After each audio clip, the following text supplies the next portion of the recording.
د ریاست الوزرا اقتصادي معاونیت په یوه اونۍ کې د ریاست الوزرا اقتصادي مرستیال محترم ملا عبدالغني برادر اخوند په کابل ښار کې د سوالګرو راټولولو کمیټې غړو وزارتونو او ادارو ته سپارښتنه وکړه چې له کابل ښار څخه دې په بشپړ ډول سوالګر راټول کړي او تر ارزونې وروسته دې بې سرپرسته مستحقو سوالګرو ته په دوامدار ډول د نقدو خوراکي توکو د مرستو رسولو لړۍ جاري وساتل شي. محترم ملا صاحب همدارس زیاته کړه چې اسلامي امارت د غریبو هیوادوالو په ځانګړي ډول د سوالګرو ستونزو ته رسیدنه کوي او هڅه کوي چې د هغوی ستونزې په بشپړ ډول حل او د یو سوکاله ژوند زمینه ورته برابره کړي.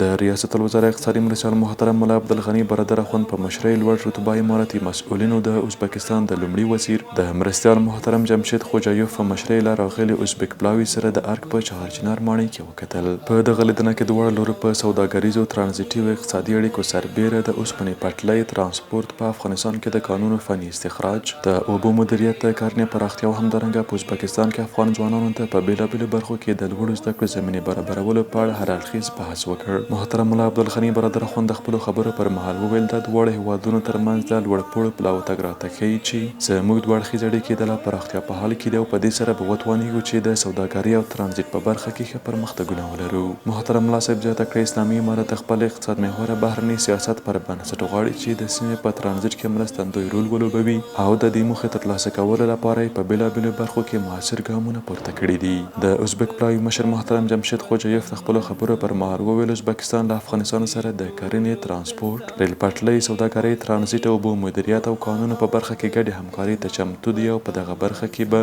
د دواړو لورو تخنیکي کمیټې په ګډه سره کار وکړي.